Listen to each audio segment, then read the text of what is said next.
네, 하나님 말씀 신명기 21장 1절에서 9절 말씀.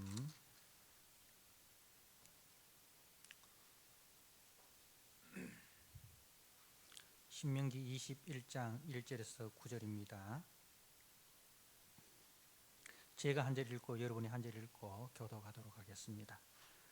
내 하나님 여호와께서 네게 주어 차지하게 하신 땅에서 피살된 시체가 들에 엎드러진 것을 발견하고 그 쳐 죽인 자가 누구인지 알지 못하거든.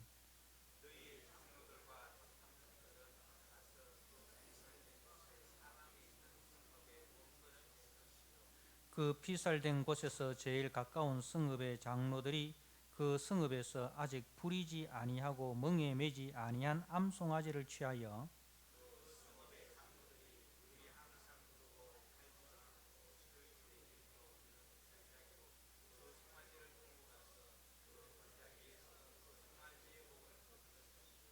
레위 자손 제사장들도 그리로 갈지니 그들은 네 하나님 여호와께서 택하사 자기를 섬기게 하시며 또 여호와의 이름으로 축복하게 하신 자라.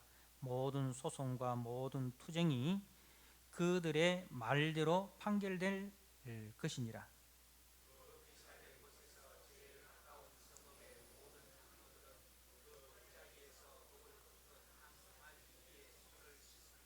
말하기를 우리의 손이 이 피를 흘리지 아니하였고 우리의 눈이 이것을 보지도 아니하였나이다.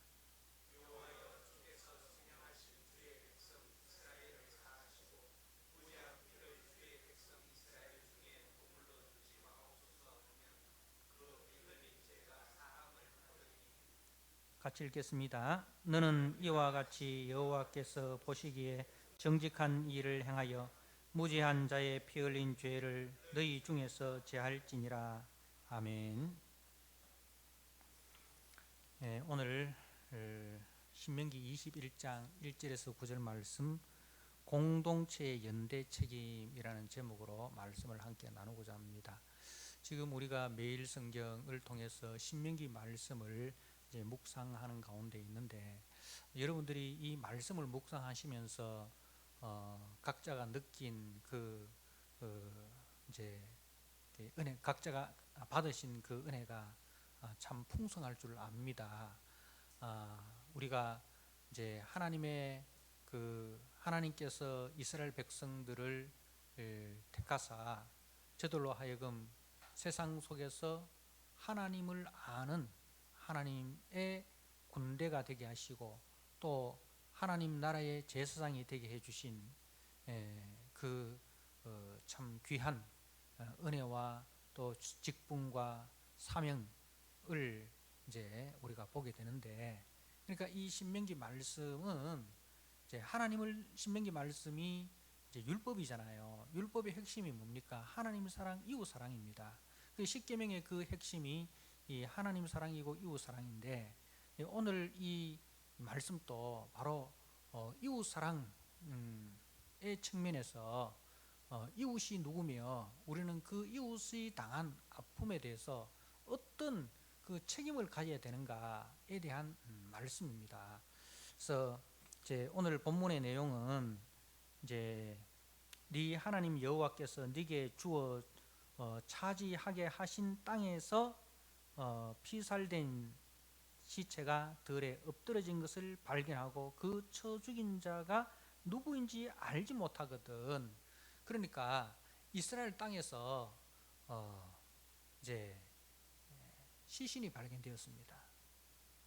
근데 그 시신은 분명 누군가에 의해서 살해되었습니다. 뭐 길을 가다가 심장마비로 이렇게 돌아가신 것도 아니고, 또 길을 가다가 밤에 길을 잃어서 추위에 얼어 죽은 것도 아니고, 그야말로 자연사가 아니라 이 말입니다. 분명한 사고사라는 거예요. 이제 그 쳐 죽인 자가 누구인지 알지 못하거든. 피살되었는데 쳐 죽인 자를 알지 못한다는 겁니다. 그러니까 이제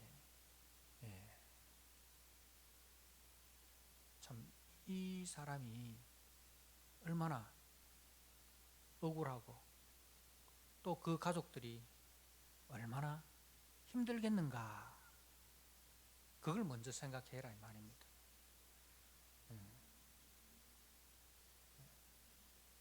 그래서 그 한 개인이 당한 그 아픔과 불행에 대해서 그 개인의 입장에서, 그 가족의 입장에서 우리가 생각을 해야 된다는 거죠.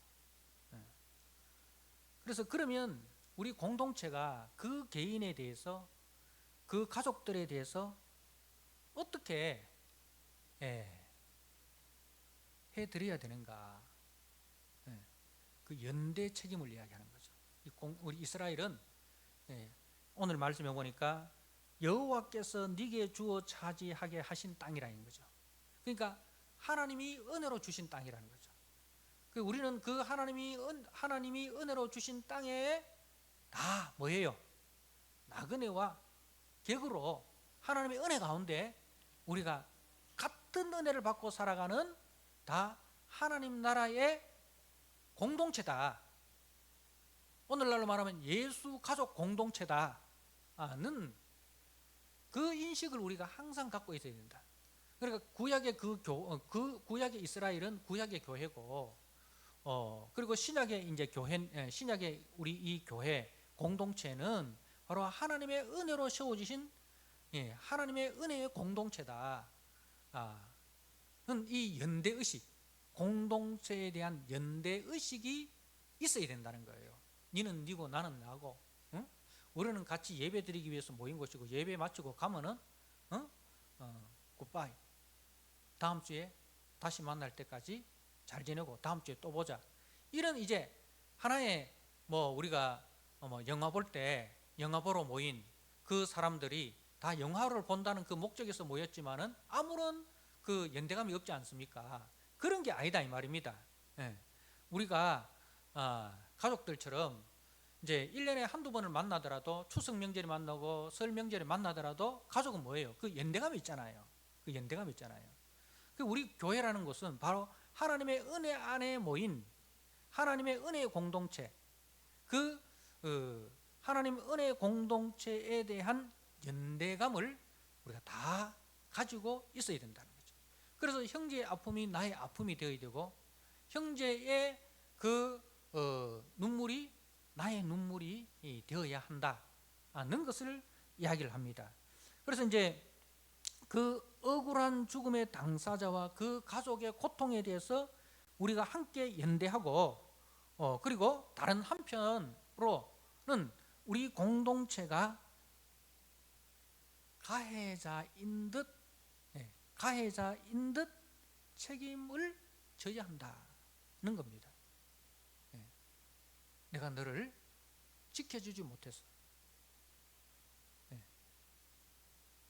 내가 너를 지켜주지 못한 그 책임을 우리 공동체가 가져야 한다는 것입니다. 그래서 이제 오늘 보니까 이제 피살된 시체가 발견되었습니다. 이것은 칼이나 창과 같은 그런 무기에 의해 살해되었다는 뜻입니다. 자연사가 아니라 누군가에 의해서 죽임을 당했는데, 문제는 그 죽음을 목격한 자가 없다 이 말입니다. 들에 엎드러진 것을 발견하고, 들이라는 것은 이제 아무도 없는, 그래서 목격지가 없다 이 말입니다. 그 현장을 목격한 자가 없다 이 말. 그렇기 때문에 이제 이스라엘에는 고엘이라는 제도가 있습니다. 고엘. 그러니까 우리 가정에 우리 부모님이 억울하게 이런 일을 당했으면 그 자녀나 그 형제가 우리 부모를 해친 그 원수를 갚아야 되는 것이, 그게 고엘입니다. 가장 가까운 이제 피부치가 그 원수를 갚아야 됩니다. 그게 이제 고엘이에요. 그래서 이 고엘 제도라는 것은 이제 기업 물을 자잖아요. 그러니까 예를 들어서 제가 이제 살다가 이제 갑자기 어떤 사고를 당해가지고 이제 돈이 엄청 들어가게 되어서 조상으로부터 물려받은 땅을 팔게 되었습니다. 그 땅을 팔아서 내 생계를 유지할 수밖에 없는 그런 상황이 되었을 때, 근데 우리 나봇의 포도원 사건에도 있었던 것처럼 그 부모가 물려준 그 땅은 하나님이 주신 기업이에요. 기업에 대한 보증 수표예요. 약속 의미예요. 그것이 있어야 이제 뭘 나중에 때가 되면 돈으로 바꿀 수가 있는 거예요. 천국으로 들어갈 수 있는, 천국에 들어갈 수 있는 약속 의미라 이게. 그러면 어떻게 해야 됩니까? 어떠한 일이 있더라도 이 약속 의무는 다시 돌려받아야 되는 거예요. 그러면은 그 일을 누가 해주느냐? 우리 형제가 그 일을 해 줘야 되는 거예요. 우리 형제들이 힘을 합쳐서 그 땅을 산 사람을 찾아가서 다시 그 땅을 되사서 저한테 돌려주어야 할 그 책임이 우리 형제들한테 있다 이 말입니다. 이게 이제 고엘입니다. 그리고 이제 또 예를 들어서 또 제가 아들이 없이 죽었다. 그러면 그 아들을 이제 다시 이제 낳아주어야 하고 길러주어야 할 그 책임이 고엘에게 있는 거예요. 이게 이제 기업 물을 자라는 거죠. 그러니까 이 고엘이 이제 이 억울한 죽음을 풀어줘야 하는데, 그런데 가해자를 모르니까 이 고엘이 어떻게 할 수가 없는 거예요, 그죠? 어떻게 할 수가 없는 거예요. 네. 가해자를 모르니까. 자, 그래서 이제 이 고엘 제도를 통해서 이것을 해야 되는데, 그러면 이제 우리 공동체 전체가 기업 물을 자 고엘이 되어 주어야 한다는 것입니다. 자, 그래서 이제 오늘 그 말씀에 보니까 2절에 너희 장로들과 재판장들이 나가서, 그러면은 이 일을 그냥 덮어둘 수 없다. 범인도 모르는데 어떻게 이걸 해결하냐? 그냥 덮어두자, 이러면 안 된다 이 말입니다. 너희 장로들과 재판장들은 나갔어 라고 되어 있는데, 이 장로들과 재판장이 누구냐 하면은, 장로는 국가의 원로들입니다. 국가의 어른들, 국가의 원로고, 재판장은 누구냐면 중앙법정의 대표자들입니다. 그러니까 국가의 원로와 중앙법정의 대표자들, 다시 말해서 국정의 최고 책임자들이라는 거죠. 이 국가의 최고 책임자들이 국가의 이름으로 이 문제를 해결하라.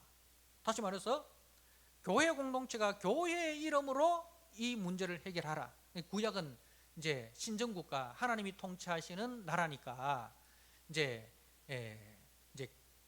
이스라엘 전체가 교회잖아요. 그죠? 교회가 이 문제를 해결하라. 그리고 오늘날로 말하면 국가가 그 일을 해결하라. 왜? 국가는 하나님으로부터 위임받은 이제 나라입니다. 국가의 지도자들은 하나님께서 이 권한을 위임해 주셨어요. 그래서 이 문제에 대해서 국가가 나서야 되고 교회가 나서야 된다. 국가의 최고 책임자들이, 그리고 교회의 최고 책임자들이 이 억울한 죽음에 대해서 그 억울한 죽음을 해결하고, 그리고 그 가족들에 대해서 책임을 져야 한다. 그런 이야기입니다. 그래서 이제 이것을 통해서 교회와 국가가 해야 될 최고의 그 일이 뭐냐? 바로 약자들을 돌보는 것이다라는 거죠. 아무도 돌봐줄 수 없는 그런 약한 자들을 돌봐주고, 그들도 이 땅에 대해서 소망을 가지고 살아갈 수 있는 길을 열어주는 것이 교회가 해야 될 일이고 국가가 해야 될 일이다 이거죠. 국정의 최고 방향이 뭐냐? 어떤 누구도 돈이 없어서, 어떤 누구도 억울하고 원통해서 자살하고, 그리고 이제 굶어 죽거나 강한 자들에 의해서 억압당해서 죽는 그런 억울하고 원통한 일이 있어서는 안 되도록, 그것이 이 국가가 해야 될 가장 중요한 업무고 교회가 해야 될 일이다는 말씀입니다. 그래서 이 일에 대해서 국가는 무한한 책임감을 가지고 이 문제를 해결해야 된다는 겁니다. 그래서 교회와 국가는 하나님으로부터 이 책임을 위임받았다.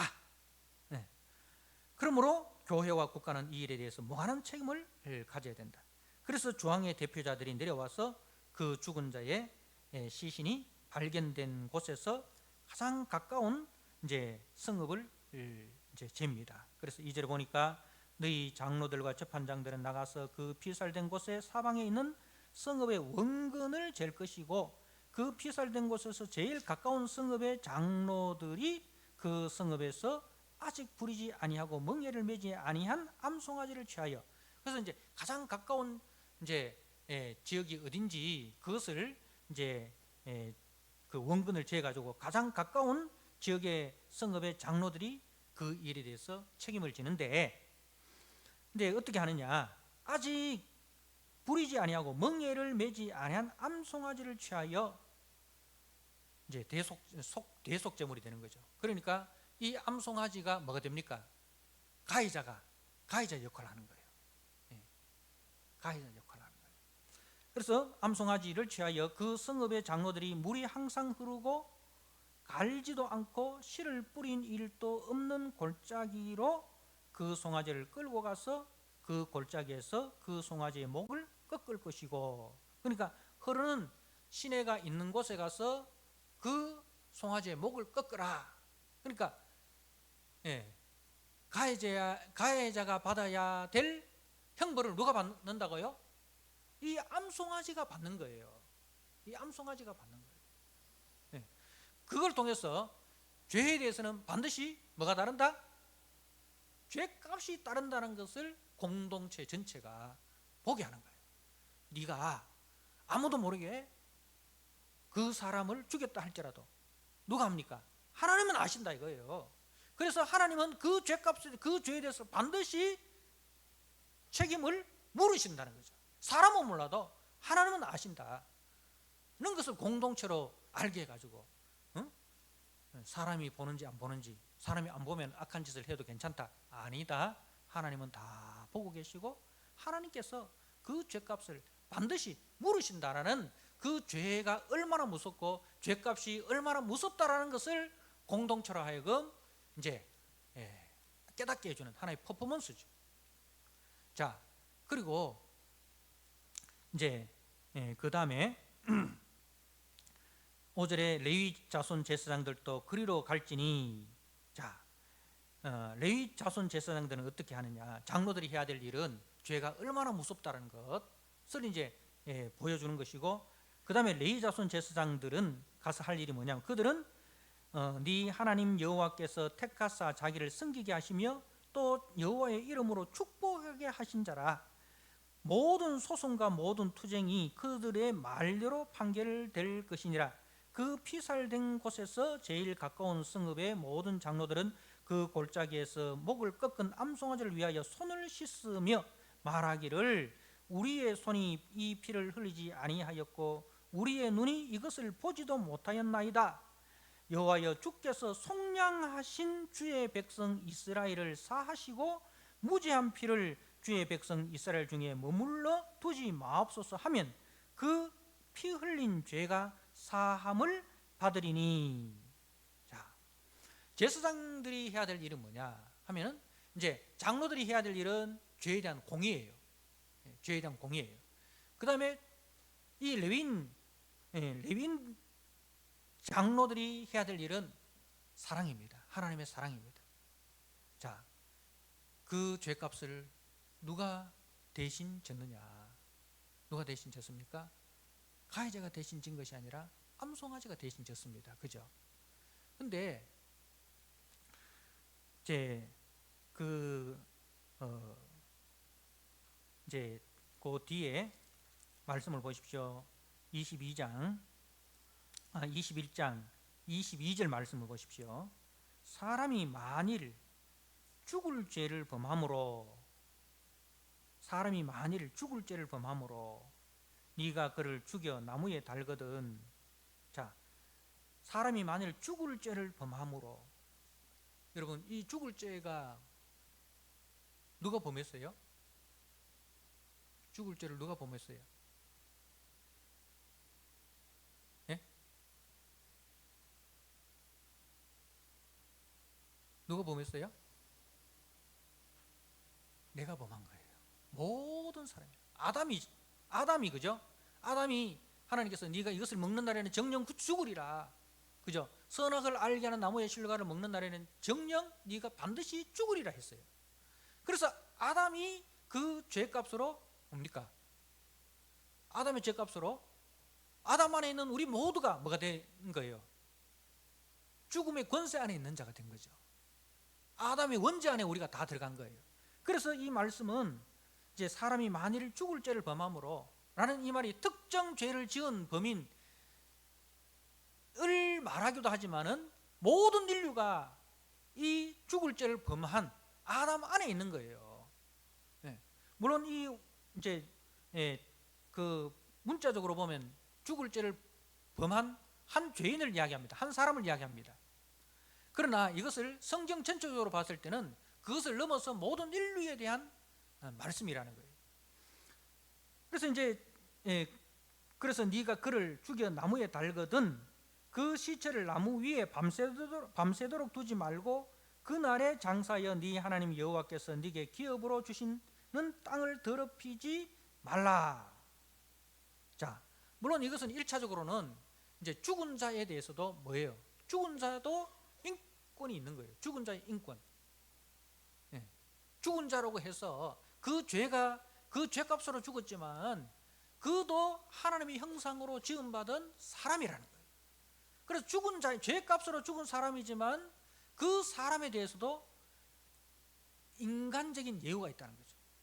시신을 이제 나무에 달아가지고 이제 새들의 밥이 되게 하고 조롱과 멸시의 대상이 되게 해서는 안 된다 이거예요.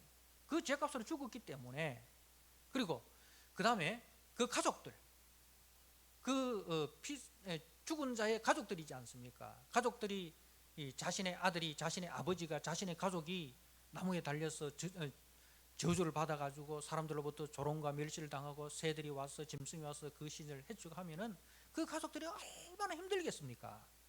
그래서 이제 1차적으로는 그 시신과 그 가족들의 마음을 이제 헤아리는 거예요. 죄값으로 죽었지만 그래도 인간에 대한 최소한의 예우를 해라 이 말입니다. 자, 그리고 2차적으로는 이게 누구예요? 우리 모두가 다 아담 안에서 뭐예요? 죽을 죄를 범한 자입니다. 저와 여러분이 다 이 나무에 달려 저주를 받아야 할 자들입니다. 그런데 누가 대신 달렸습니까? 송아지가 모든 사람이 죄를 범했으며 사람은 대속제물이 될 수가 없어요. 죄 없는 사람이 없기 때문에. 그래서 사람이 그 대속제물이 될 수 없는데 하물며 짐승이 대속제물이 되겠습니까? 사람보다 더 가치가 없는, 그죠? 그 짐승의 죽음으로 죄가 사해지겠습니까? 안 되죠. 그러면 그 짐승의 죽음은 뭐에 대한 퍼포먼스예요? 바로 죄 없으신 하나님의 아들 그리스도의 죽음을 예표로 보여주는 그림자예요. 그래서 그 하나님의 아들이, 죄 없으신 하나님의 아들이 우리 죄를 대신해서 십자가에 달리신 그 사건에 대한 그림자입니다. 자, 그래서 이게 이제 갈라디아서 3장 13절 말씀이 이제 사도 바울이 이 말씀을 가지고 이제 갈라디아서 3장 13절을 우리에게 말씀하고 있습니다. 제가 한번 읽어드리겠습니다.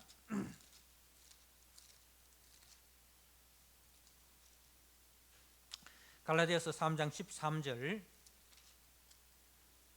그리스도께서 우리를 위하여 저주를 받은 바 되사 율법의 저주에서 우리를 속량하셨으니 기록된 바 나무에 달린 자마다 저주 아래 있는 자라 하였음이니라.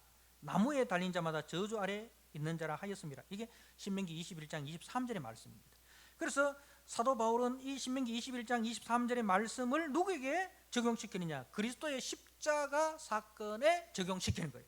그래서 그리스도께서 우리를 위하여 저주를 받은 바 되사 율법의 저주에서 우리를 속량하셨다. 이 그리스도의 십자가 사건으로 적용시키는 거예요. 그래서 다시 앞으로 넘어가서 레위인 제사장이 해야 될 일은 뭐예요? 바로 죄 사함이 누구로부터 오느냐? 죄 사함이 누구로부터 오느냐? 바로 하나님이 약속하신 여자의 후손, 하나님의 아들 예수 그리스도의 그 대속 사건으로 말미암아 우리가 죄 용서함을 받고 죄 없다, 의롭다 함을 잊게 된다는 것을 이제 말씀을 하는 것입니다. 자, 여러분, 이제 우리는 이 사건을 통해서 이제 공동체의 연대성에 대해서 다시 한번 생각을 해보아야 합니다. 자, 우리가 이 땅을 살다 보면 나의 잘못이 아닌데 억울하게 죽임 당하는 일이, 왜 죽는지도 모르고 죽는 일들이 비일비재합니다. 그죠?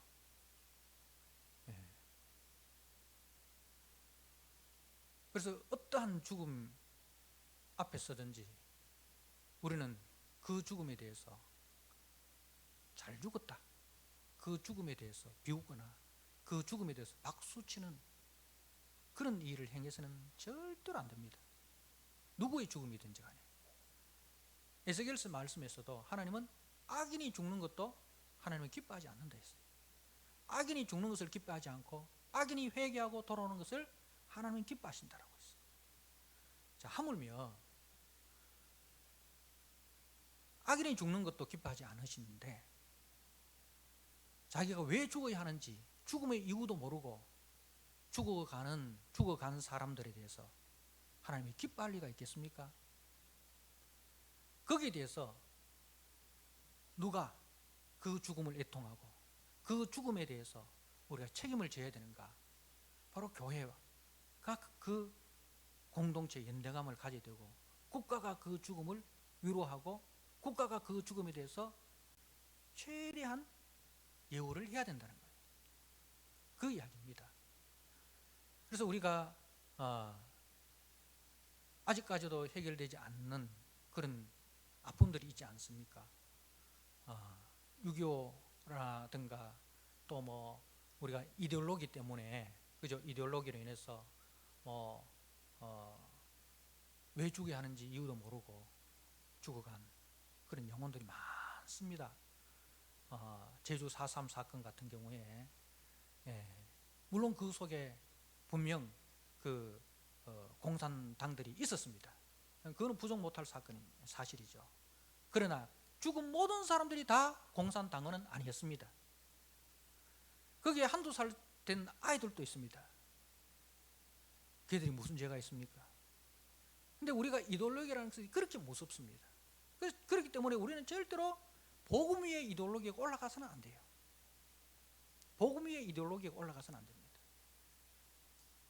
근데 거기에 대해서 우리가 복음의 이름으로 이제 그 빨갱이라는 이유만으로 이유도 묻지 않고 재판도 없이 죽이고, 그리고 빨갱이의 자식이라는 이유만으로 그 애들을 죽이고, 그걸 우리 교회의 이름으로 행하였습니다.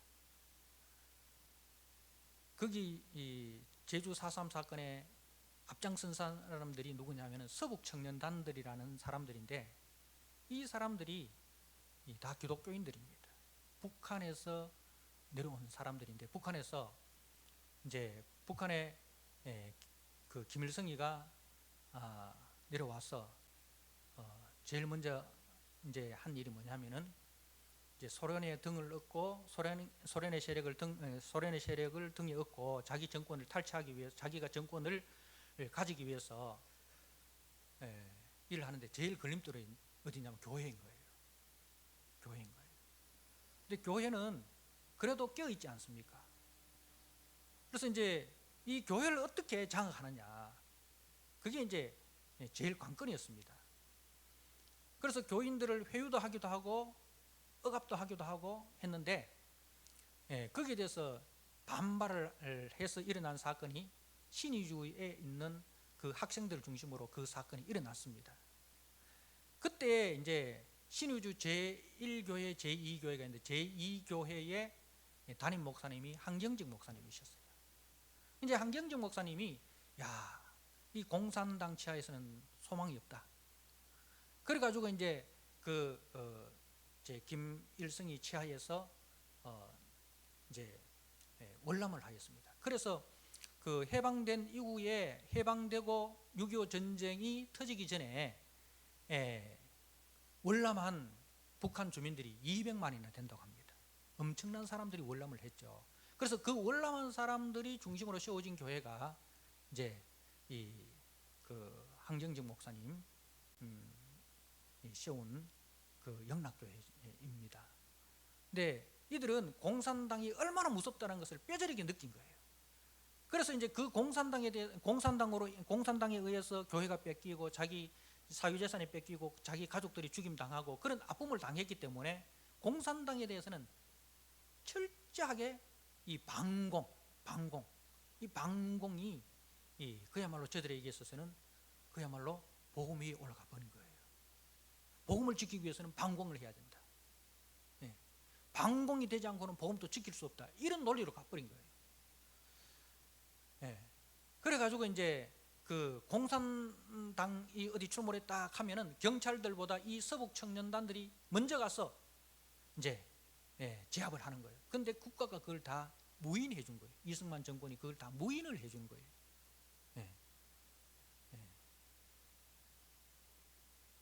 그래서 이제 그런 이제 교회가 그 일들을 하면서 진짜 왜 죽어야 하는지도 모르고 그렇게 죽어간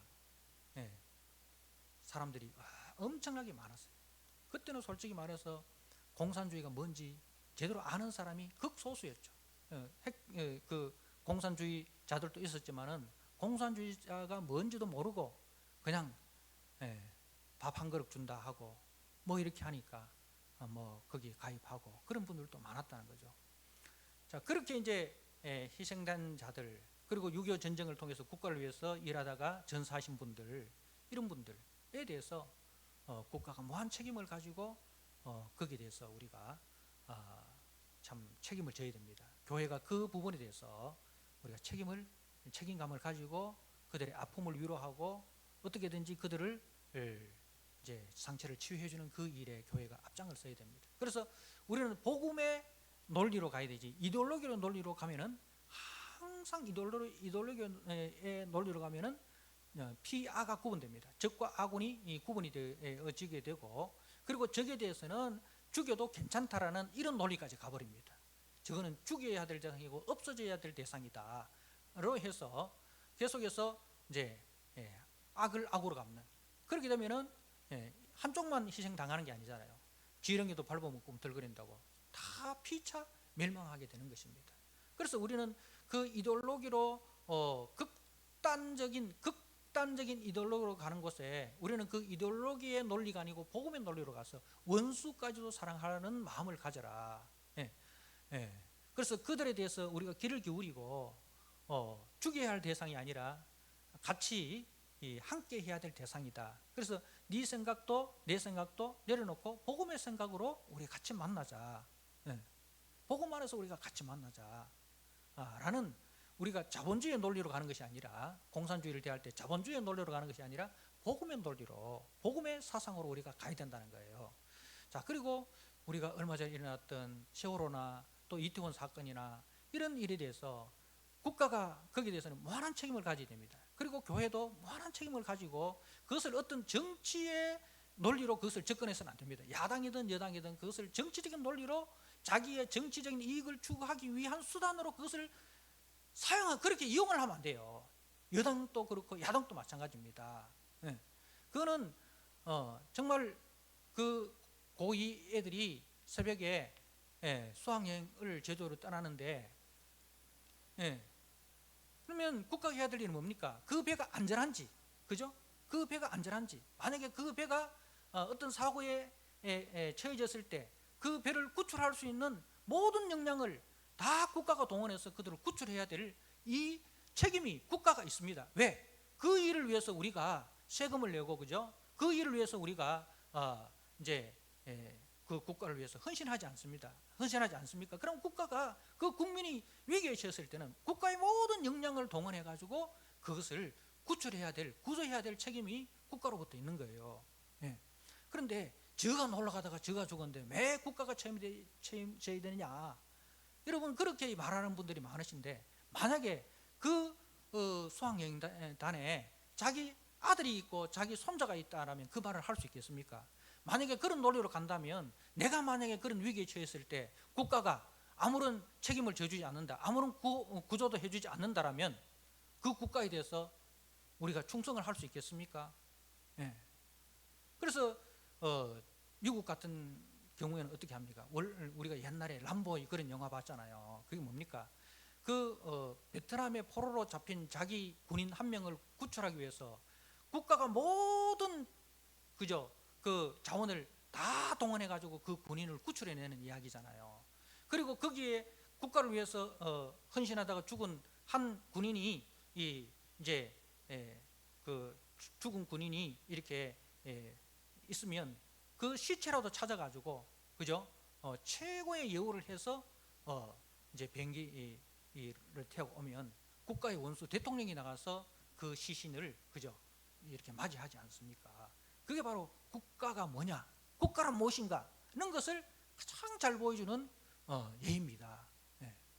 그래서 이태원 사건도 마찬가지입니다. 저 뭐 놀러 가다가 저가 복잡해가 저거 뭐 나라가 거기 뭐 보냈나, 나라가 거기 가락했나?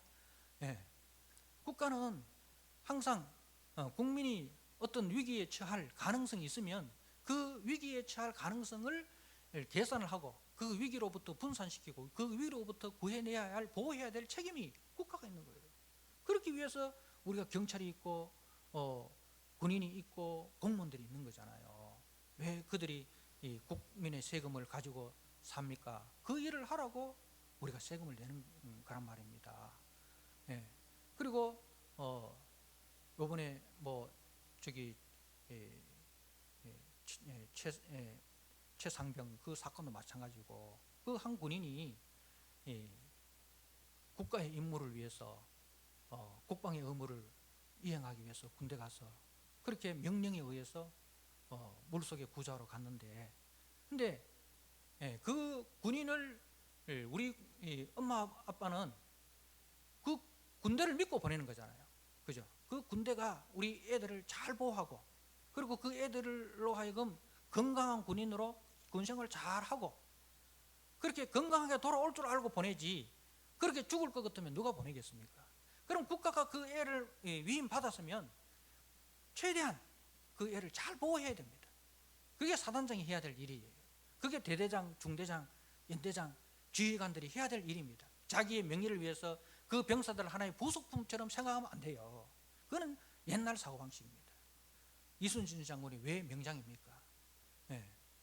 왜 명장입니까? 한 병사의 생명을 자기 생명처럼 아꼈기 때문에 그 모든 병사들이 이순신을 아버지처럼 따르는 거예요.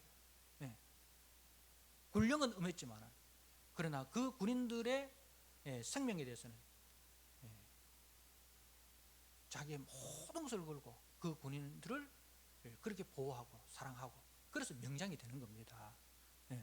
근데 그 군인들이 부하들의 업적을 가지고 자기의 어떤 진급의 수단으로 생각하고, 그런 사람들은 참된 군인이 아닌 거예요. 그래서 어떻든 우리 국가와 교회가 해야 될 일은 이 공동체 연대의식을 가져야 되는 거예요. 이 공동체 연대의식. 그래서 우리 교회는 이제 어떤 죽음 앞에서 사회적인 그 시각이 아니라 이 복음적인 시각, 성경적 시각을 가지고 그 죽음을 접근을 해야 되는 거예요. 예. 그래서 이제 오늘 말씀해 보니까 9절에 너는 이와 같이 여호와께서 보시기에 예. 뭐예요? 하나님 보시기에 이 말입니다. 하나님이 이 일을 보신다면 하나님의 마음은 어떠실까? 예. 그 하나님의 마음을 가지고 이 말입니다. 예. 성경은 뭐라고 이야기하는가? 예. 하나님은 어떤 이 죽음에 대해서 하나님은 어떤 마음을 갖고 계시는가? 예. 그래서 내가 이런 아픔을 당했을 때 우리 공동체가 나의 아픔처럼 여기고 책임감을 가지고 문제 해결을 자로 나서준다면 얼마나 고맙겠는가. 예. 이런 공동체를 우리가 더 사랑하고 더 개인의 책임을 다하지 않겠습니까? 그죠? 예. 그래서 주님의 마음을 보라는 겁니다. 우리 주님의 마음이 어떻습니까? 100마리의 양 중에서 99마리가 다 이렇게 왔는데 한 마리 양을 잃어버렸습니다.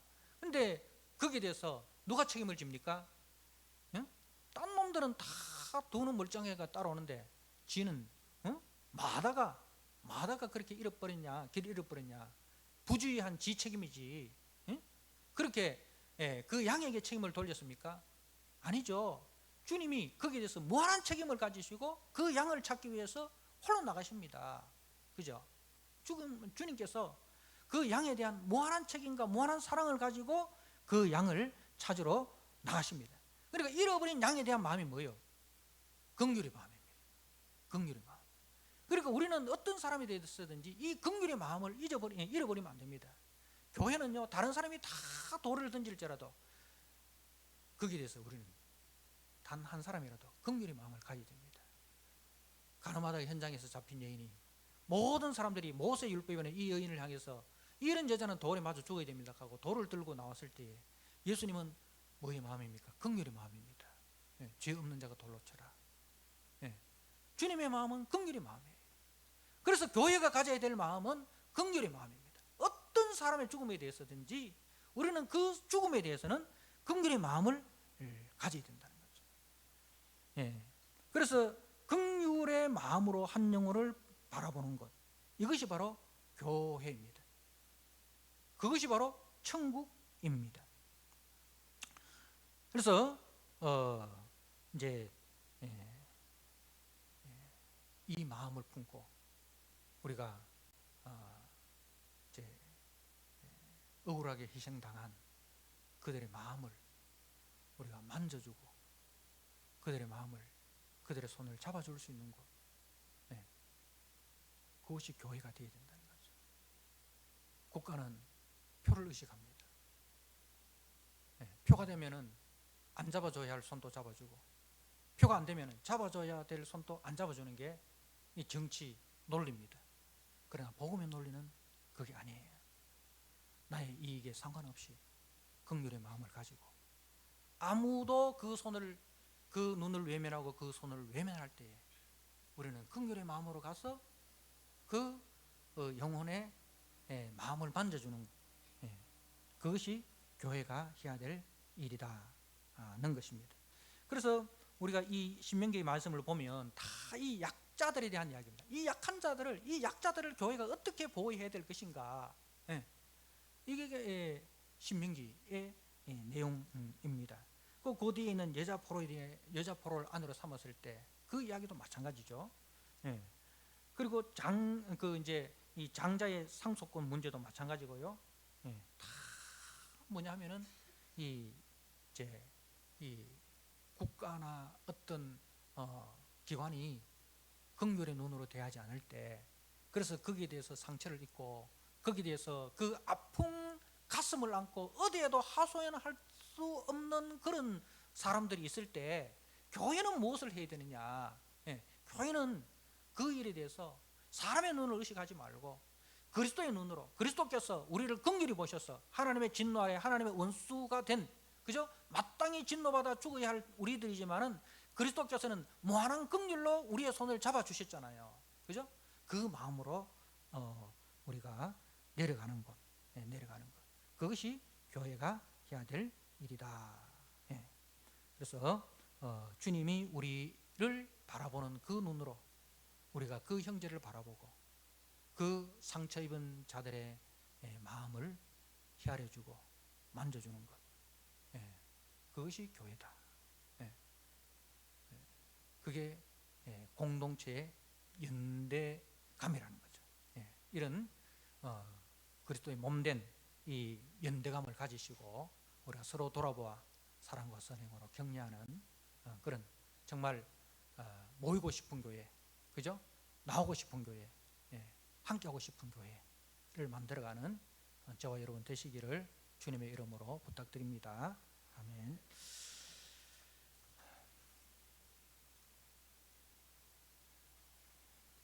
아버지 하나님, 오늘 말씀을 통해서 참 국가와 교회가 해야 될 일이 무엇인가를 다시 한번 우리가 생각하게 하시니 감사합니다. 아무도 해결하지 못하는 그 억울함과 그 희생에 대해서 우리가 외면하지 않고 눈 감아버리지 않고 그 억울한 희생의 당사자의 마음, 그리고 그 가족들의 마음을 헤아리는 우리 교회가 되게 하여 주시고, 저들의 손을 잡아주고 저들의 눈물을 닦아줄 수 있는 그런 교회 공동체 되게 하여 주시옵소서. 하나님 아버지, 국가가 이 일을 위해서 하나님으로부터 권세를 위임받았습니다. 우리 대한민국 국가가 아버지 정말 이 일에 대해서 무관심하지 않게 하시고 여야를 떠나서 정말 이 긍휼의 마음으로 또 정의감을 가지고 이 일을 잘 해결해 나갈 수 있는 그런 국가, 그런 정부가 될 수 있도록 주님 도와주시고, 또 우리 교회가 그 일에 대해서 정말 너무나 무관심했습니다. 주님 용서해 주시고 교회가 해야 될 일을 다시 한번 깨닫게 해주시고, 또 교회가 무엇을 위해서 존재하는지를 우리가 다시 한번 생각할 수 있는 시간들이 되게 하여 주옵소서. 혹여나 우리 교회 공동체 속에 이런 아픔이 있는 성도님들이 있습니까? 주님, 우리가 살펴보게 해주시고 저들의 손을 잡아주고 저들의 마음을 헤아려주는 그리고 함께 울고 함께 웃는 우리 교회 공동체 될 수 있도록 주님 은혜를 베풀어 주시옵소서.